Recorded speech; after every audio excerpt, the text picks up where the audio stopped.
আসসালামু আলাইকুম ভিউয়ার্স, আমার ফ্রম টেকটুয়েট ইউটিউব চ্যানেল। আমরা আজকে ভিডিওতে দেখবো যে কিভাবে বিকাশের মাধ্যমে পিওনিয়ার অ্যাকাউন্ট খোলা যায়।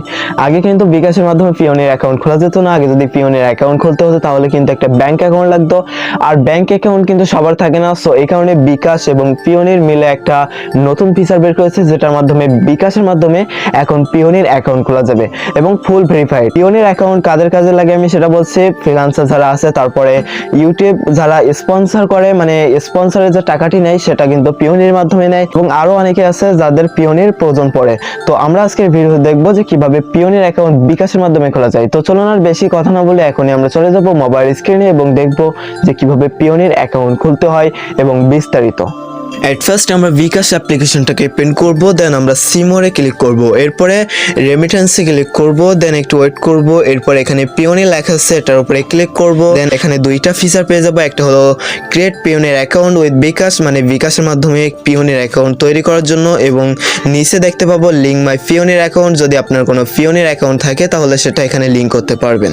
তো আমরা কি করব, ক্রিয়েট পিওনিয়ার অ্যাকাউন্ট উইথ বিকাশ এখানে ক্লিক করব, যেহেতু আমরা একটা পিওনিয়ার অ্যাকাউন্ট তৈরি করব। এরপরে এখানে আমরা দুইটা অপশন পেয়ে যাব, একটা হলো ইন্ডিভিজুয়াল আর একটা হলো কোম্পানি। তো আপনার যদি কোনো কোম্পানি থাকে তাহলে আপনি কোম্পানির উপরে সিলেক্ট করবেন, আর যদি কোম্পানি না থাকে তাহলে ইন্ডিভিজুয়াল সিলেক্ট করবেন। আমি ইন্ডিভিজুয়াল সিলেক্ট করতেছি। তো এরপরে এখানে আমাদের ফার্স্ট নেম লিখতে হবে, যেটা এনআইডির সাপেক্ষে হবে। দেন এখানে লাস্ট নেম লিখবো, যেটাও এনআইডি তে লেখা আছে। তো আর একটি বিষয়, আমার নাম যদি শুধু আরিফ হতো তাহলে ফার্স্ট নেম এবং লাস্ট নেম কি লিখতাম। তো যদি আরিফ হতো তাহলে পদবি লিখতে হতো নিচে, অথবা উপরে এমডি লিখে নিচে আরিফ লিখতে হতো, যদিও আরিফ থাকতো। তো এরপরে আমরা কি করব, এখানে ইমেল অ্যাড্রেসের জায়গায় আমরা একটা ইমেল অ্যাড্রেস দিয়ে দিব, যেটা আমরা রেগুলারলি ইউজ করি। তো আমরা এখানে একটা ইমেল অ্যাড্রেস লিখলাম, এই ইমেল অ্যাড্রেসটি আমরা কপি করব, দেন আমরা এখানে পেস্ট করে দিব।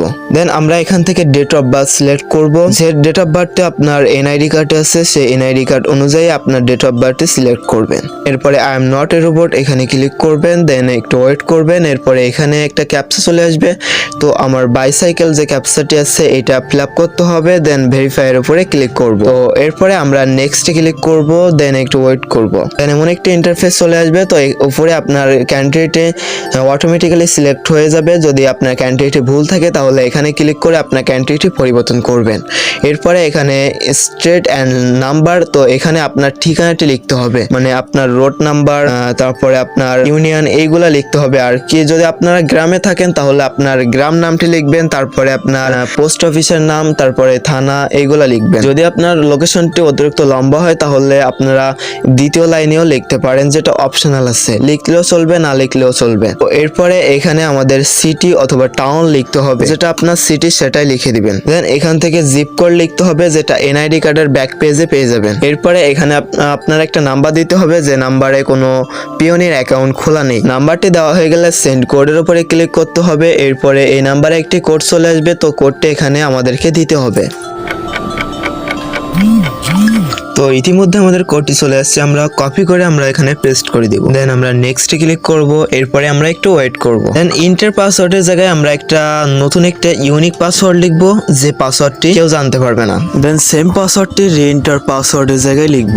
আমি একটি স্ট্রং পাসওয়ার্ড দিয়ে দিয়েছি। তো এরপরে আমরা কি করব, সিকিউরিটি কোশ্চেনের জায়গায় একটা সিকিউরিটি কোশ্চেন সেট করব আমরা, যে কোশ্চেনটি মনে থাকবে এবং পরবর্তী সময় যদি আমাদের অ্যাকাউন্টে নষ্ট হয়ে যায় তাহলে আমরা এই কোশ্চেনটির মাধ্যমে আমরা অ্যাকাউন্টে রিকভার করতে পারবো। তো কোশ্চেন এবং অ্যান্সারটি আমরা সেট করে নিলাম। দেন আমরা এখান থেকে কান্ট্রি সিলেক্ট করব, যদি কান্ট্রিটি ঠিকঠাক দেওয়া থাকে তাহলে আর সিলেক্ট করা লাগবে না। এরপরে আইডি টাইপের এইখানে এসে আমরা যে কোনো আইডি দিতে পারবো, যেমন ন্যাশনাল আইডি, তারপরে ড্রাইভিং লাইসেন্স, পাসপোর্ট, তারপর স্মার্ট ন্যাশনাল আইডেন্টিটি নাম্বার। তো আপনি যদি এনআইডি কার্ডের নাম্বার দিতে চান 14 ডিজিট তাহলে প্রথমটি সিলেক্ট করবেন, আর যদি আপনি স্মার্ট কার্ডের নাম্বারটি দিতে চান তাহলে আপনি এই যে লাস্টেরটা সিলেক্ট করবেন। যেহেতু আমি স্মার্ট কার্ডের নাম্বারটি দিব, সো এই কারণে আমি লাস্টেরটা সিলেক্ট করলাম। এরপরে এখানে স্মার্ট কার্ডের যে নাম্বারটি আছে ওই নাম্বারটি এখানে দিয়ে দিব। দেন আমরা নেক্সটে ক্লিক করব। দেন এখান থেকে যদি আপনি ইন্ডিভিজুয়াল দিয়ে থাকেন তাহলে পার্সোনাল অ্যাকাউন্ট দিবেন, আর যদি কোম্পানি দিয়ে থাকেন তাহলে কোম্পানি অ্যাকাউন্ট দিবেন।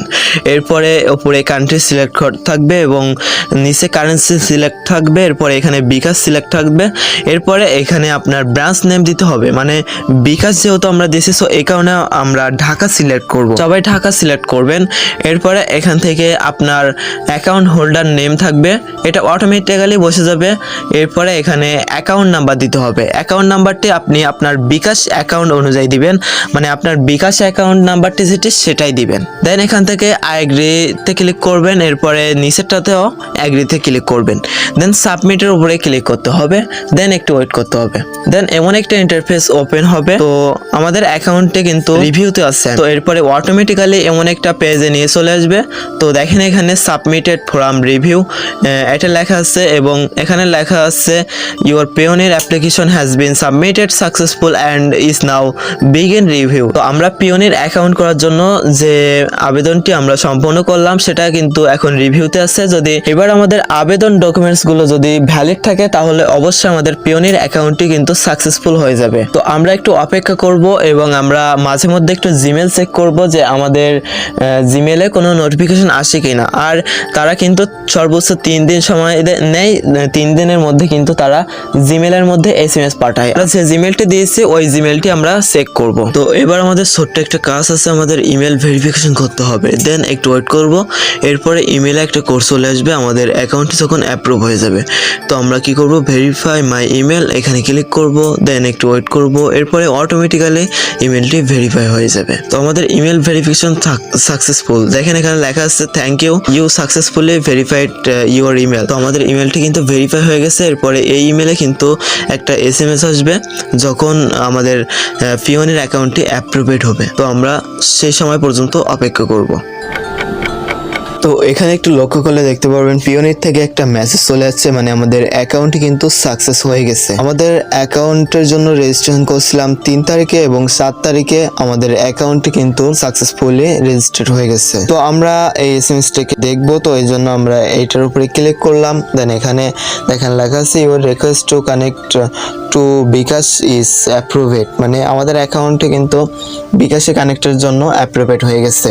মানে আমাদের ডকুমেন্টসগুলো ঠিকঠাক ছিল, এই কারণে আমাদের অ্যাকাউন্টে কিন্তু অ্যাপ্রুভেড হয়েছে। তো এখানে সম্পূর্ণ ডিটেলস আপনি পেয়ে যাবেন। এখানে ইউর কাস্টমার আইডি, মানে আমার কাস্টমার আইডিটি এইটা, তো সবগুলো এখানে পেয়ে যাবেন। আপনি নোটপ্যাডে লিখে রাখবেন কাস্টমার আইডিটি। তো আমরা এবার লগ ইন করবো, তো এই জন্য আমাদেরকে অ্যাপ্লিকেশন ডাউনলোড করতে হবে, পিওনিয়ার অ্যাপ্লিকেশন। তো আমরা কি করব, সাইন ইনে ক্লিক করব। দেন এখান থেকে আমাদের পিওনিয়ার অ্যাপ্লিকেশন ডাউনলোড হচ্ছে, সো এই কারণে আমরা ওপেনে ক্লিক করব। দেন একটু ওয়েট করব। ক্লিক করার পরপরই আমাদের পিওনিয়ার অ্যাপ্লিকেশনে নিয়ে চলে আসছে। তো আমরা কি করব, সাইন ইনে ক্লিক করব। দেন এখানে ইউজার নেম লিখবো। ইউজার নেম অবশ্যই ইমেল অ্যাড্রেসটি লিখবেন, যে ইমেল অ্যাড্রেসটি আপনি দিয়েছিলেন ওই ইমেল অ্যাড্রেসটি লিখবেন। দেন এখানে পাসওয়ার্ডটি লিখতে হবে, যে পাসওয়ার্ডটি দেওয়া হয়েছিল ওই পাসওয়ার্ডটি এখানে লিখতে হবে। দেন পাসওয়ার্ড লেখা হয়ে গেছে, এবার আমরা সাইন ইনে ক্লিক করব। দেন এখান থেকে আমাদের পাসওয়ার্ডটি সেভ করব, আপনারা না চাইলে না সেভ করতে পারেন। এরপরে আমরা টার্ন অনে ক্লিক করব। এরপরে আমরা যে নাম্বারটি দিয়েছিলাম ওই নাম্বারে একটু 6 ডিজিটের কোড যাবে, তো কোডটি আমরা এখানে পেস্ট করে দিব অথবা লিখে দিব। ইতিমধ্যে আমাদের কোডটি চলে আসছে, কোডটি আমরা কপি করলাম, দেন এখানে পেস্ট করব, দেন সাবমিটে ক্লিক করব। দেন এখান থেকে আমাদের একটা কোড দেওয়া হয়েছে, রিকভারি কোড। এই কোডটা অবশ্যই মনে রাখতে হবে, আপনারা এটা চাইলে নোটপ্যাডে সেভ করে রাখবেন। তো আমরা ওকেতে ক্লিক করব। দেন এমন একটা পেজ ওপেন হবে এবং অটোমেটিক্যালি নিচে লক্ষ্য করলে দেখতে পাবেন লোড হতে থাকবে। তো এবার আমাদেরকে এমন একটা পেজে নিয়ে চলে আসবে। দেন এখানে আমাদের ফিঙ্গার দিতে হবে, এর জন্য আমরা নেক্সটে ক্লিক করব। দেন এখান থেকে আমরা একটা ফিঙ্গার সেট করব। তো ফিঙ্গারটি সেট করলাম, এবার আমরা ওকেতে ক্লিক করব। দেন এখান থেকে আমরা স্কিপে ক্লিক করব। তো দেখেন এখানে কিন্তু আমাদের অ্যাকাউন্ট কিন্তু অ্যাক্টিভেট হয়ে গেছে, আর আমরা লগ ইন করতে পারছি। সবকিছু ডিটেলস এখানে আপনারা দেখতে পারবেন। আপনি যদি কার্ডের জন্য অ্যাপ্লাই করেন তাহলে কার্ডসে ক্লিক করে এখানে গেট স্টার্টে ক্লিক করে আপনি অ্যাপ্লাই করতে পারবেন।